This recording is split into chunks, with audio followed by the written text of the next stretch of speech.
Hey, I'm Kimberly. I'm an alcoholic. I'm going to stand because I have so much energy.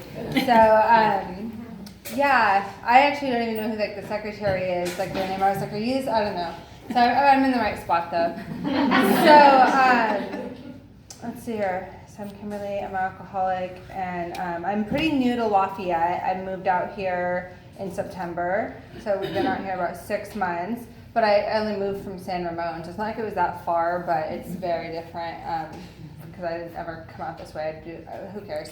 So I actually got sober in Seattle. So I got sober in Seattle when I was 16, and I'm little, I'm 33 now, so I've been sober half my life, a little more or less, more.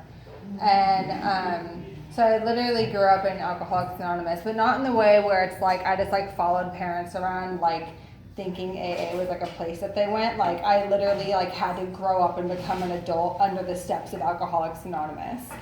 And what a gift, it was a tough upbringing. It was a tough one. And I'm great. Like it's cool that most of the people here are some old timers because I'm not going to spend that much time on what it was like. Because what it was like is I was a blackout drinker. I drank, I blacked out, and I liked it, and I did more. And I drank because I liked the effects of alcohol. Like that was it.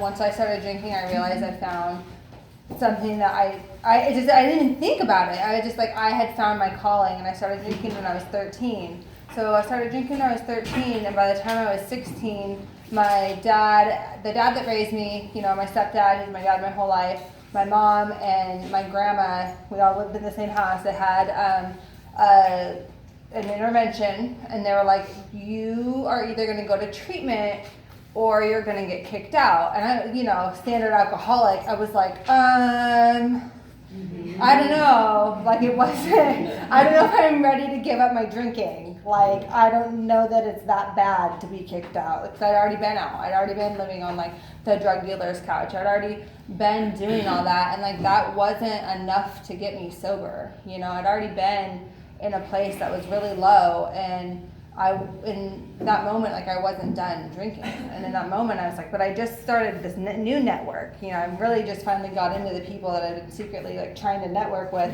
the tweakers, really, because I was really like, I was sick. I was a sick alcoholic. I was very sick. Like my disease was really strong, cunning, baffling, and powerful. And when other people were like, don't you go near them, they do really bad drugs. I was like, yeah, no, definitely not. But because I wasn't gonna like, well, if you're gonna judge me or try to stop me, like I'm not gonna tell you that like I'm trying to find those people because I was sick. I was an addict. It was, more. And I just had found my calling. And so by 16, I was faced with this ultimatum, and it was like, you're either going to whatever. And I was like, somehow I agreed to go to an assessment, and I think at that point, truthfully, I was so broken inside, and I was so sick of all the shame that I had caused, and I was like, okay, somehow I had skated through like some felony charges, I had skated through the depths of blackout drinking around people who don't care about you, right, that would rob you and leave you, and I had, it's just, it wasn't this, it was weird because my disease was just so strong. Like that wasn't enough to get me to stop drinking until I was truly forced with like, here, you need to change. And I got into treatment, so I went to my assessment and I didn't lie. It was the first time I hadn't lied in like years of my drinking career, and for some reason I told the truth. And what was crazy is that I didn't even think to lie. That's what's really crazy. And I think back and I'm like, I didn't think, why did I tell them the truth? Why? They sat down and they were like, so what drugs have you done? And I was like, well, I've smoked embalming fluid. And they're like, I'm sorry. I'm like, I hung out with gangsters, like I was on the streets, and it was like, it wasn't pretty. Like I wasn't a cute drunk, and I wasn't a cute addict. And they were like, so you get the next available bed, right? Because you might die. Like I was a late stage alcoholic at 16 years old. And that was just it. I was, there wasn't my yets, like I'd heard somebody mention a yet, not to judge, but anyway, so like for me, yet means, you're eligible too. Like it hasn't happened yet, but it could, right? And my yets were really getting down there. You know, like I hadn't shot at anything yet. Like I hadn't, what hadn't I done? You know, it was getting down there. Like I hadn't smoked crack yet. And what's interesting for me, how this disease is cutting, baffling, and powerful. I remember being in early sobriety and somebody that had gotten sober off. They were a crack addict and they drank, and they decided that they could start drinking again because they never hit their bottom in alcohol. They only hit it in crack. I was like, that makes so much sense. So that's the disease, though. That's the kind of disease I have. And I knew it when I was sitting there and they were like, you need to go to inpatient rehab. And I was like, I don't know how to save my own life. I guess I'm just going to go because I'm sick of being miserable, right? And so I get there and they're like, you need to go to AA. So it's 36 days of Alcoholics Anonymous. And, you know, you have a disease, you're powerless, you have a disease. And it was just like, okay, fast forward and I find myself in AA at 16 years old, and as willing as a dying could be, because I did not want to go back to the depths of where my disease was taking me. And I knew I was smart, and I just couldn't figure it out for myself. So now it's like, where do I even talk about? At 16 years old, they were like, go to meetings, get a sponsor, work the steps, like don't drink in between. So I started going to meetings. I was in Seattle at the time, like South Seattle, Burien, like SeaTac. And I just kind of started to like get into the pack a little bit, but I always like had this like, you know, this core, all my core issues were still there. And it was like just not enough, like not feeling good enough.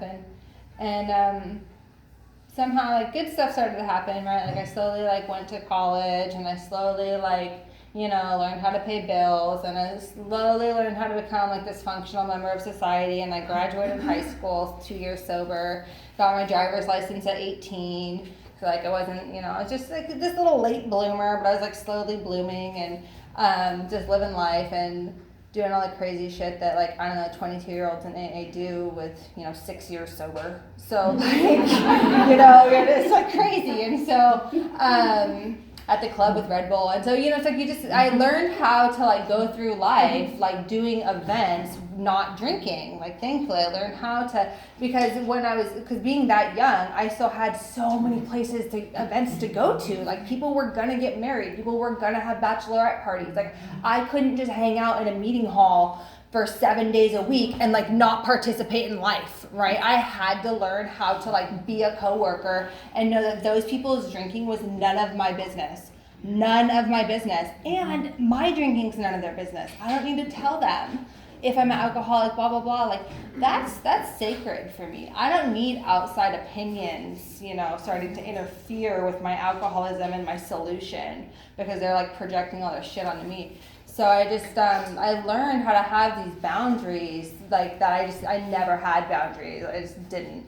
And, you know, early sobriety, it looked like I had to tell everyone I was in AA because I didn't know how else to protect my sobriety. And that worked. That was fine. Until eventually I kind of realized socially what would also work for me is restraint of tongue and pen. And so I slowly learned how to like operate in the world where people drank and it wasn't any of my business. And I got to like, because at first I was very sheltered in AA. Like I went to high school and AA and high school and AA, and it was like, okay, then you go to college and it's like, so you have like this normalized crew of drinking people and then very sober people. So it's like, you know, and then all of a sudden like the work world, like what? You know, they're going to margaritas afterwards and all that. So like, you know, I just learned how to have, how to be one of many and like mind my business. And I don't know, that doesn't sound like there's much depth there. But I just have so much going on. So like I moved to California in 2009 and transferred and ended up going to Cal State, and I found AA in Alameda, and that's where I moved to, and I went to meetings there for like 3 years while I lived there, and moved in sobriety, and like really wasn't ever interested in being that person that was like, I could start drinking, like nobody would know I'm not sober, or what. Like it just wasn't like AA has been my home since I've come here, and what has been the gift is essentially being able to thrive in, so my previous sponsor, my last sponsor for the last 2 years, was exactly what I needed in the time of being very, very gentle. So I'm the kind of person that beats myself up with a stick. It's never enough. Like, where's my AA homework? Like, what the fuck? You know, like, man, it has to be perfect. And like, if you're this sober, like, you know.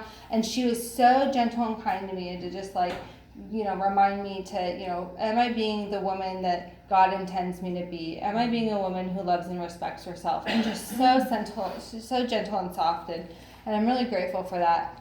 Because in the last 2 years, and so I got married in sobriety at like 10 years sober. I graduated college.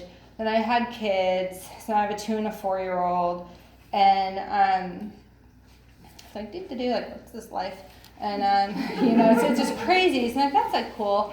But that, for me, that's like the basic stuff. But the truth for me is healing from all the trauma that, like, I grew up in a very dysfunctional home. Nobody drank in my home, but like there was other issues that were just issues that like created issues in me, and you know, it made me an uncomfortable person. And so then 2 years ago, when I was pregnant with my daughter, my mom died unexpectedly, and that was very traumatic. So then I go into grief therapy for the last a little over 2 years now. And then this last September, when we were moving into our house in Lafayette, the dad that raised me died. And this creates a whole other, like, triggers more grief. And, you know, it's just been like a really intense few years. And, but like, I haven't had to drink, you know. I haven't had to drink. And I was here last Wednesday, and the lady was like, oh, welcome to whoever feels like they're new. And I really like that, because, you know, for me, in recent times where I'm like going through a lot of raw emotional pain and like grief and loss and sadness and feeling really low in sobriety, emotionally really, really low and raw, like, it feels like I'm new sometimes, where it's just kind of like when my first, like, dude, when I was in treatment, I remember just like crying, just like, I was just like sobbing. I was just like, I hadn't felt pain in so long, because I was so numb, you know, when you're drinking, you're numb. And now it's like I'm reliving new pain that's been repressed for a really long time. Because for me, the grief process wasn't so much about losing the mom that I had. It was about losing the dream of trying to create the mom I always wanted, because we had a very enmeshed relationship, and my codependency and trying to fix her and caretake her. And now all of a sudden I'm lost, and I don't have anyone that's unhealthy to caretake her. I can take care of my kids, that's normal. That's not like that crazy, like, let me fix all your broken shit and like let's fight about it, and like the chaos that I'm really used to, you know. So the reality, like a few weeks ago, I realized it's been 2 years since someone's actually been in my life that could hurt me, that did hurt me. I've been free from that for 2 years, and like, that's really intense. The fact that like then this alcoholic still wants to kind of seek out some of that crazy hurt, because it's all I know. I'm like really uncomfortable in like a perfect little bubble, like soccer. You know, it's just not like, you know, I get stir crazy. I'm like, but where's the shit, you know, like, so I'm struggling in like this current stage of my life to like be one of many. Like, it's a new journey of like, okay, you know, I'm just trying to figure out a new chapter, and I'm grateful for it, and it's beautiful, but it's interesting. It's just a new part of my life in sobriety. And, on these like stages. And so what I had realized, somebody had told me a while ago, they were like, you know, at some point for me, my healing through the pain of, I can't hold on to the resentment of how somebody treated me, right? Like, and we know this, we can't hold on to resentments, like it doesn't work out. So, but how do I not hold on to like that pain that is just like scarred pain? And people were like, you know, you got to get to this place of forgiveness, and if you can forgive your mom, and if you can forget, and it's just like, that doesn't just happen overnight, you know. It doesn't just like, I don't just like wake up and be like, oh, I don't hurt anymore, so I can let it all go. But if I'm willing, you know, if I'm willing to chip away at like a little bit of seeking to understand, then to be understood, this person's no longer here, you know, there's nothing, I can't do anything, right? So like for me, I have to continue to just stay willing to chip away at that little piece of breaking down, like, okay, I'm willing to understand like how somebody could hurt me and how they could have been hurt, right? And then it wasn't about me. And to get to that place of forgiveness, and I'm not there yet, but I'm willing, and they taught like willingness in this program is everything. It's everything. And that's where I'm at in this stage of my sobriety is like, I'm just trying to continue to heal through because I don't want to be somebody that has 16 years sober and goes out and drinks because they're so uncomfortable all of a sudden again because so much shit gets dug up in them that they hadn't even dealt with. And, like I know I'm a living proof that I'm an onion, man. The layers just peel away and more gets revealed and more gets revealed. And like my 1/4 step, my very first 4 step was super surface level. Like, I'm resentful of her because she's a bitch and I don't have a part. Like, what are you talking about? Like, I just wouldn't have a part. Like, I couldn't even fathom like, why would I have a part? I just don't like her. And, but like, years later, I'm willing to keep like, okay, so you're saying I might have a part. I might be willing to hear you. Like, little pieces of growth. Like, it just has slowly evolved to now, being, and like, they talk about like that spiritual bank account, and like, as you put those deposits in, like, you have something to pull from. And so for me, it's like, the more I put into that bank account of like willingness to show up, willingness to do the work, willingness to kind of trust somebody that's telling me something I don't really want to hear about myself, but apparently this is where I'm supposed to be because nothing happens in God's world by mistake. So let me just like take it in because I'm willing to keep growing because I don't want to die. Like, I know I'm a toxic, like, I have a disease, the disease of more, and it's still prevalent in my life, and I'm just trying to continue to be that onion where the layers are revealed. I get to be free from bondage. I'm not 100% free yet. I don't know if I'll ever be 100% free yet, but I'm willing to look at the depths of the root of my bondage, of what has held me back, what has held me in resentment, what has held me in these layers of dysfunctional chaos and comfort, right? Of like feeling the fact that I feel safe in high discomfort, right? Like, I'm willing to continue to try to get there and put those little deposits in of like, well, okay, let me like apply. I've been really into the 11th step in the last week of like, seeking to understand and to be understood, because that's so applicable in my current growth spot. That's it. And yeah, so it's like as I've been willing to look at myself more and more, the more it's been revealed and the more God's given me. And the thing I really realized this last week, and I don't really know if this is like alcoholism related, but for me, because I've always struggled with spirituality, but it's like everything happens in God's world like as it should, and it's not by mistake. And the reality is that I don't know that I would have been able to grow to this level at this age in my life if my mom hadn't passed away, because I was so enmeshed in caretaking her and very sucked into such a toxic relationship. How could I heal when I'm in it, So I don't know, but I just feel like I'm right where I'm supposed to be, and my journey's right where it's supposed to be, and I'm grateful for that, and I'm grateful for the tools. And it's so funny. So I talk about like those surface level resentments. I was sitting over there like a couple of weeks ago, and I was looking at that thermostat. So I was like, it is fucking hot in here. It's always, and then someone has a note to leave it at 75 degrees in here. And I was like, why? Why would you leave the thermostat at 75 degrees in a room full of people? That doesn't even make sense.